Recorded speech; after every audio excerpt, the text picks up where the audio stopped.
Hello, everybody, and I just wanted to say thank you for being here today. I am with the lovely Kim Arnold of the Trinket Box Dolls, and she is joining us here at Modern Doll for the first time ever this year. I have been collecting her dolls since 2014. She is a big reason that I even collect ball jointed dolls at all. So I am so excited and honored to be here with you today, Kim, talking to you. It's been a dream of mine to meet you. I wish it could have been in person this year, but with the situation, this is almost as good. So for those of our collectors at Modern Doll who are just learning about your dolls, can you just tell us a little bit about yourself as a person? As a person, I'm pretty much down to earth. I love to have fun, and I'm just a happy person, basically. I'm easy going, easy to talk to. So anything you want to know. Okay, this is my favorite question to ask people, and it just lets me, I don't know, it's my favorite question. Did you have a favorite doll from your childhood, and if so, what was it? Oh boy. Geez. Well, Chrissy, remember Chrissy and Velvet? Okay. Those were two of my favorite dolls. My mom used to sew doll clothes for me all the time, but basically I really started out with Barbies. Yeah. I was a Barbie nut. Like if my friends had a certain Barbie, I had to have it too. And my parents didn't have a lot of money when we were growing up. There's four of us kids. And so a lot of times I was so jealous because my friend would have this doll and I wanted it, but I knew I couldn't have it. But for Christmas, I always got dolls. And Chrissy and Velvet were two of my favorite dolls.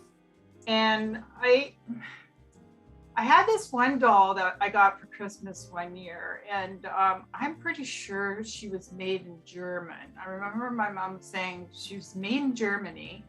She had silver hair and silver eyes, and she came with this rose-colored petal dress, and I loved that doll so much. I had it for years and years and years and years until it just fell apart. Finally, but I love that doll so much. But I'm gonna have to say between Barbies, Chrissy and Velvet, where you pull the hair out, you know, and got to cut it off a little bit. I always like cutting the hair, trimming the ends a little bit as they got frizzy. But yeah, I think those were some of my favorite dolls growing up. How long have you been a doll maker? When did you start making dolls? I haven't been in this very long. I'm going to say, I think I'm going just past 10 years.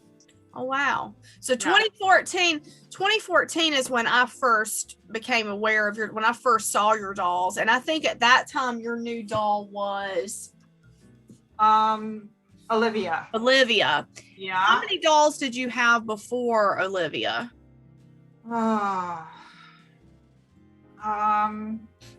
Well, the first doll that came out was Flower. Okay. Elf Flower. And then I think I did Cookie. And then I think Olivia. Okay. Yeah. I love her. There was a couple before her. Yeah. Now, before that, did you make doll clothes? Yes. So how long have you been making doll clothes? And like when you were a kid, were you making clothes for those dolls you mentioned earlier? No, actually, no. When I was a kid, I had no interest at all in sewing. Yeah, in sewing. You know, like my mom couldn't teach me how to sew because like I had to do it my way or the highway. Right. And for somebody to sit down and teach me, it wasn't happening. Now sewing, okay, so when the kids were young, I decided that I was going to teach porcelain doll making. Okay. And that's kind of how I got back into doing dolls and sewing for dolls. So were you a collector? Like did you kind of stopped with dolls for a while, and then when you had your kids, you said, I want to make porcelain dolls? And okay. Yes, porcelain dolls were the thing, right? Back then, we're talking like 30 some odd years ago, right? Like I'm 62, so yeah, that's a long time ago. So what I did was I began teaching porcelain doll making. My husband was very kind and set up a room in the basement. I had clients come in. I had my own kiln. I had my own molds, and I'd pour all my molds. I had to buy porcelain slip and all that. And it was quite a thing. It sounds very intense. I enjoyed it. And the thing was, back then, when you're looking at these dolls, you don't realize that somebody had to actually sit down and sculpt them. Mm-hmm. You don't think of any of that. It's just a doll. Right. So, and back then, also, what was funny was I had doll molds from Diane Effner, and I didn't even know who she was. I didn't have a clue, but I just loved her dolls in porcelain. They had beautiful, soulful eyes. It was always the eyes in her dolls. Absolutely. And, I never thought about the process that one has to go through to get it from, I didn't even think about a hunk of clay. Right. I just thought of this porcelain doll, and we paint it, we put wigs on it, we dress it. Oh, well, it wasn't a big thing, but the work that goes into it from the beginning, the end is crazy. And I don't think a lot of people see that, or understand the process. I think they don't. And that's part of I think that's part of the thing that makes these shows and these interviews and things like this so valuable, is people can actually hear the stories and hear the process. So when did you decide to actually sculpt your own doll? How did that process get started? That was I'm not one to give up, but I was pretty close to crying myself to sleep, like I had this clay and I thought, well, it can't be that hard. I mean, like we can get something half decent out of this hunk of clay, but I'm telling you, like there's a few times, I'd sit down and try to sculpt something 3D. Right. And, maybe it looked like an alien. So I came to a point where I just put everything aside for a while because I wasn't ready. Right. I was totally not ready to get, just to sit down and be relaxed enough to do the process of sculpting a head. Like I had heads, but none that made me happy. Right. So I kind of just set it aside for a while. And I think it was back in, oh my goodness, 2008 maybe. Around 2008 that it really got serious. If other people can do this, and if I concentrate hard enough, I know I can come up with something. And it did take me a while. And Elf Flower was eventually born. I did have a hard time, with the body, with the joints and all that, but I had a lot of help. Like the factory really that I deal with, casting my dolls, would help me through that process till I had something half decent. Right. And the more experience that I got throughout the years, the easier it gets. I mean, with anything that is new to somebody, of course, it's going to be difficult in the beginning. Right. Naturally. Yeah. But you learn as you go along. It's a process, but you do learn if you concentrate. You have to concentrate on what you're doing. And that's what I did. What I love about... I'm a determined person to get to a point where I'm happy. What I love about your dolls is that you show so much of the process of making your dolls. And it's always interesting to me when you'll show a doll face or a doll head, and to me it looks absolutely perfect, and you'll always say, I'm making modifications, and I'm like, what is she, it's already perfect, what is she gonna modify? And then when they come out though, they're so beautiful. So We But appreciate the determination on your part, and we're so glad. I can speak for myself, and I think all the other collectors.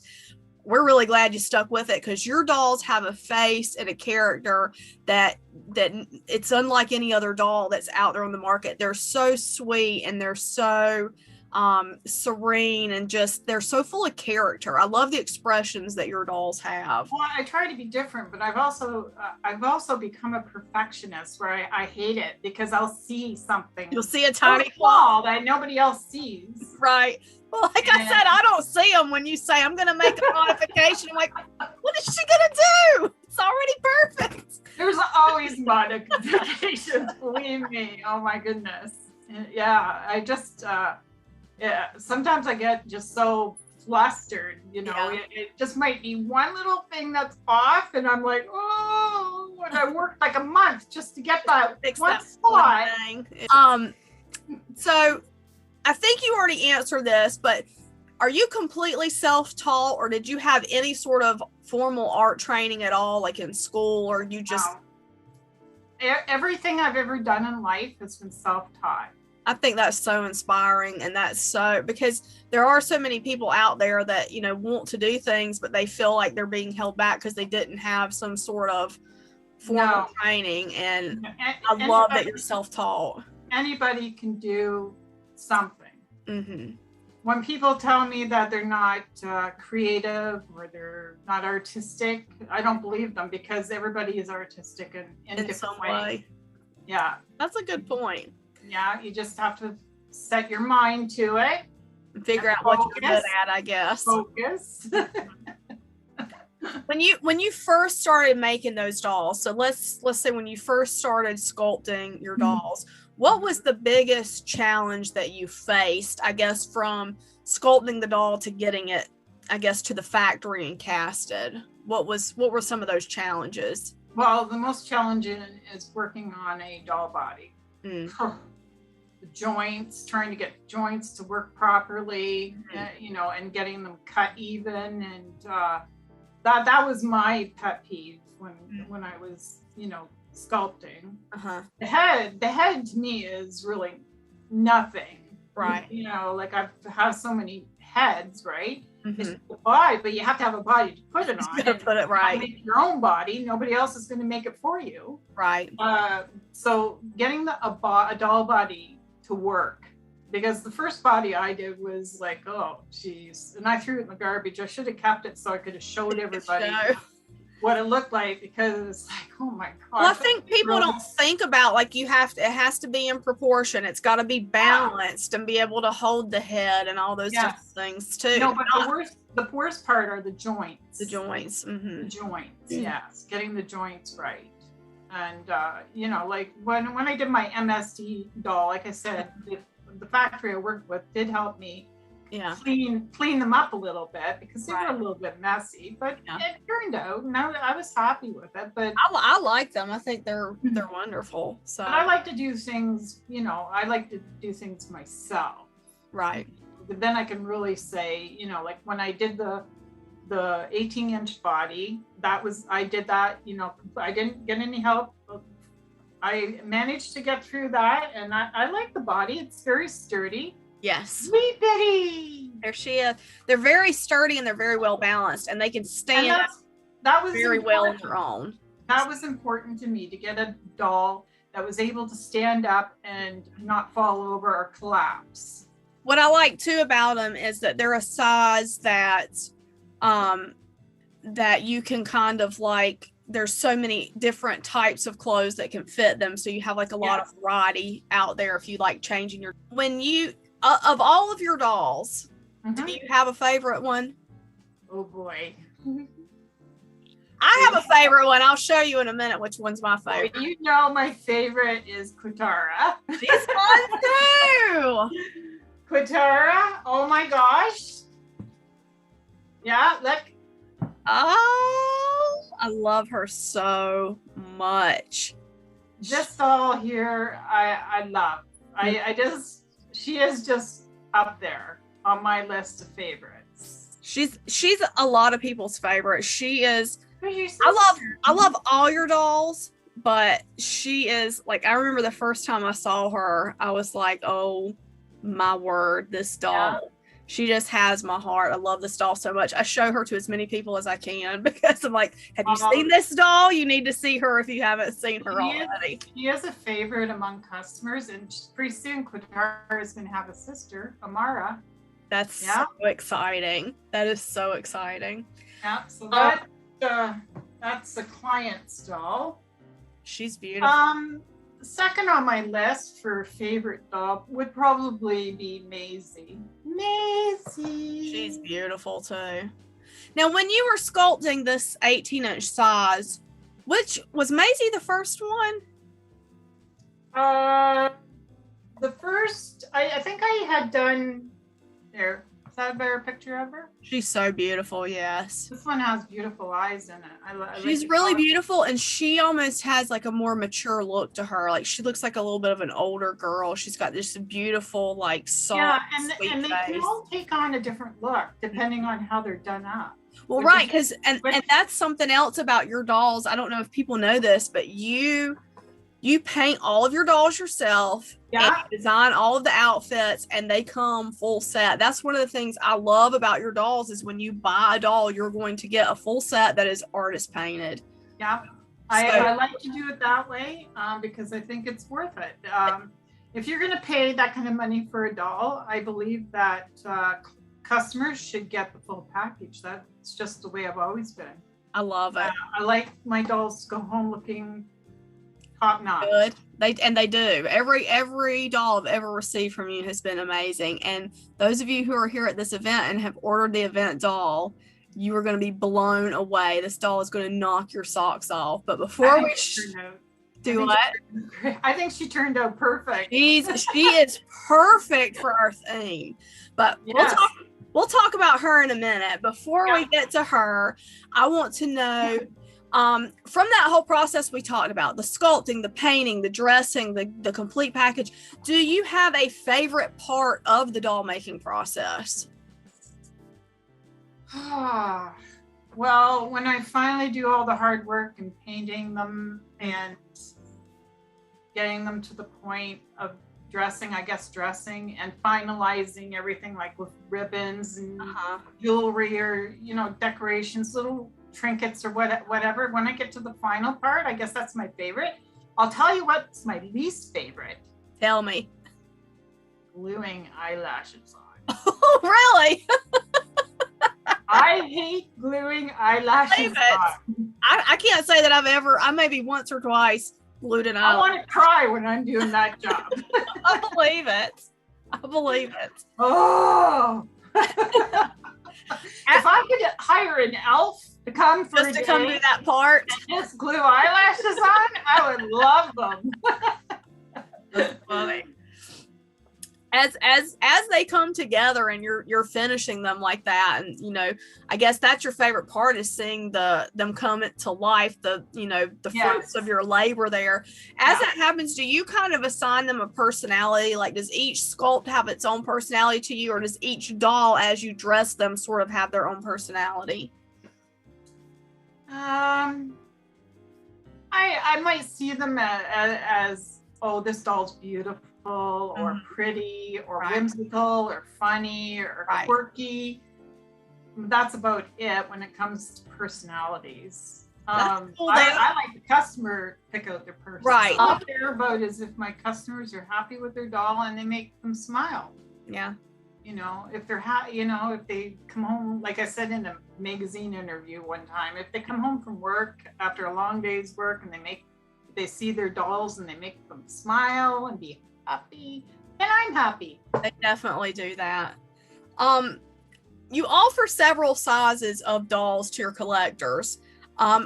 Is one of those your favorite size, or do you like them all equally? Well, I only offer we started with the 18-inch size, and then I 3D printed the 18 down to a 12-inch, and then I came out with a 16-inch doll, which is Franny, Sunny, Casey,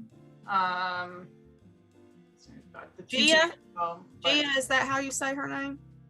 Gia? What's that? Sorry? Isn't Gia 16 inches? Gia, yeah.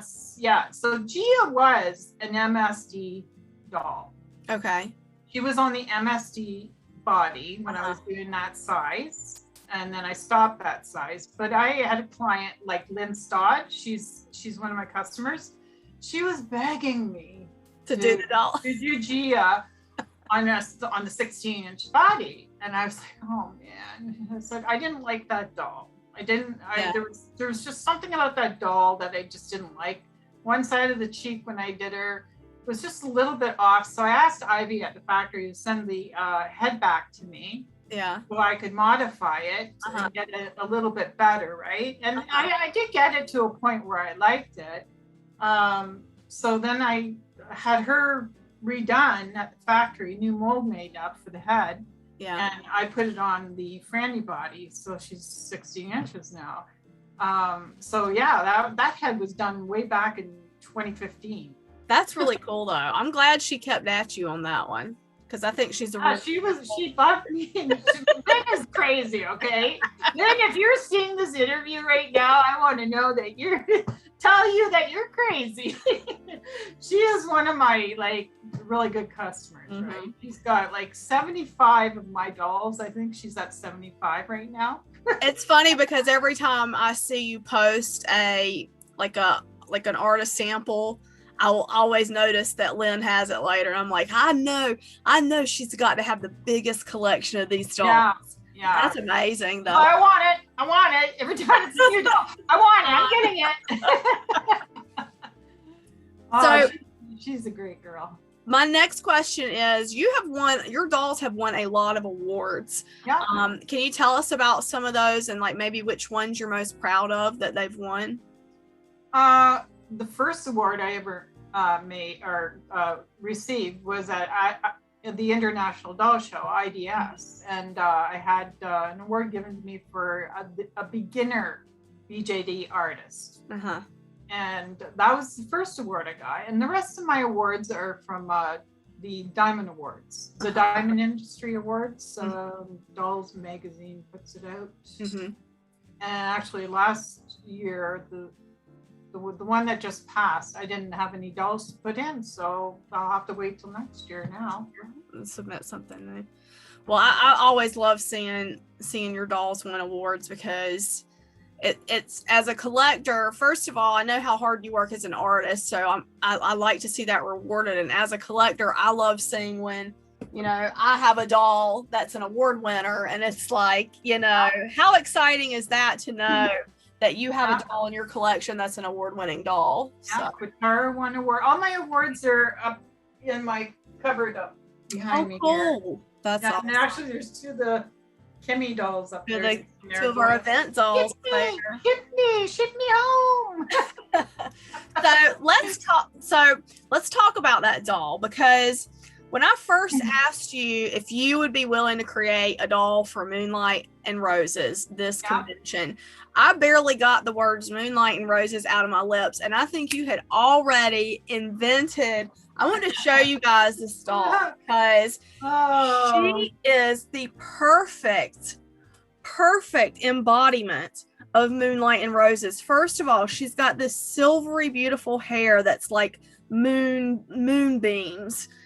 She's got this gorgeous silvery rosette on her head. She's got this beautiful necklace. I love you to the moon and back. And then her sweater is like a muted rose sort of color. It's like this rosy pink. And then we've got the silvery skirts and silver tights and boots. How did you come up with this so fast? Because she was sending me pictures like maybe a day or two later, and I was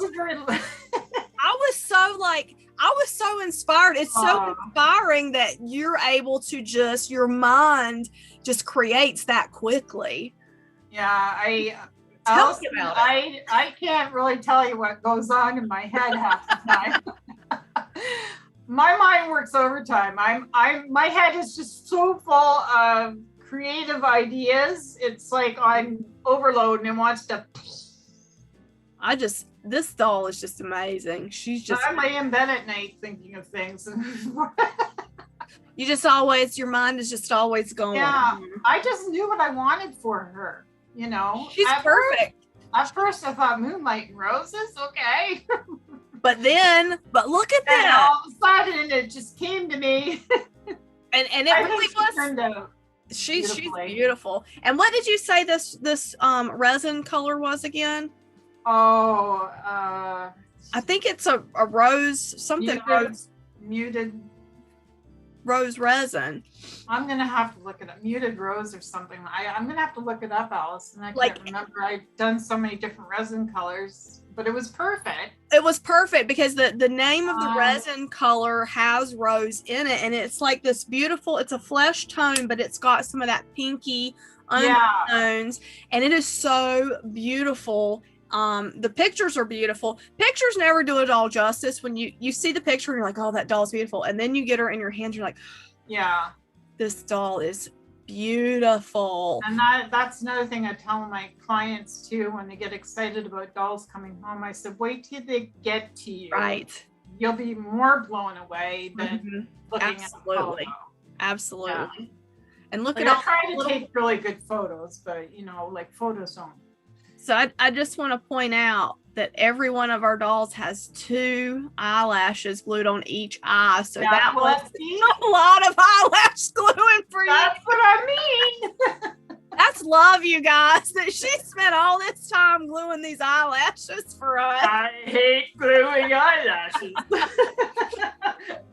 I must be insane to do the top and the bottom. It looks so good, though. It looks so good. Well, I just think if you're going to have like real lashes on the top, wouldn't you put them on the bottom instead of painting them on? Because it just doesn't go together. She's so beautiful. Like, I hope everybody loves their dolls. They're going to. Everybody is going to love. So we are so grateful to you for doing this for us this year. We just really, you really knocked it out of the park with your debut doll here at Modern Doll. Where can people follow you? A lot of people here may be new to your dolls. Where can they follow you to find out when new dolls will be available and to follow your work? Well, when people visit my website, they usually contact me at my email address because I don't do a mailing list. I can't follow a mailing list. Okay. So I tell most people just to find me on Facebook, the Trinket Box Ball Jointed Dolls. And that's where I like to go to do all my updates and keep people up to date on what's going on and, about pre-orders. Now, let's get into pre-orders. Right. Okay, because I've decided to change that for 2022. I just want to see how things are going to go. But I thought I'm going to have a pre-order for Luli, my new Asian doll, and a pre-order for Amara, the new AA doll. And I'm going to do both of those in 18-inch size. Okay. And I'm going to 3D print them to a 12-inch size. So I'm going to have those pre-orders. I'm going to commit to that. And then after I'm through all that, I thought I would try just to do one-of-a-kind dolls, like me order my own dolls in. And then do them up and sell them to customers who are interested. I just want to see how things go. I think it'll go really well. I'm not going to get into what has happened. Right. But I just want to try it because I have a lot of clients who love the one-of-a-kind dolls that I don't get a chance to do very much. Because you're busy with all the pre-orders. Busy. So I'd like to try it and just to feel it out, see how it goes. Yeah. I might not like it. I might get right back into pre-ordering again. Well, is there anything else that you want our Modern Doll conventioneers to know? Well, then I'm sorry I'm not going to be there. That's for sure. I thought maybe, but yeah, it's too iffy right now with the borders and everything like that. But, I'll be thinking of everybody that day. And Well, we totally understand, and we appreciate you letting us allow you to meet you virtually, even though you couldn't be with us in person. You know, this is a big, this is a great introduction for so many people who haven't had the opportunity to meet you. So, just a question, you know, will you possibly be in Oklahoma City next year for our convention next year? It's all going to depend on what is going on with COVID. I you know, like, I don't know, because there's all these new variants, and right, you know, like, there's all these horror stories about people getting COVID and they've had been vaccinated, and I, you know, like, with the way my health is, like, I'm healthy, but I only have one kidney, right. so I have to be really Be careful, right? About what I'm doing, right? Right. So, what you expose yourself to. But you are doing a doll for us next year, right? Yeah. So you heard that, guys. Allison. You guys heard that. There is going to be a doll next year, and if we're really lucky and things go well, we get to meet Kim in person as well next year. Hopefully, yes. So that will be so exciting. Kim, from myself and from all the Modern Doll Conventioneers, I just want to say a great big thank you for allowing us to meet you virtually, for making us this wonderful, beautiful doll. I think she is so fantastic. What a great Modern Doll debut. And just welcome to the Modern Doll family. And thank you for being here. Thanks, Alice. And I really appreciate all your hard work in the doll world.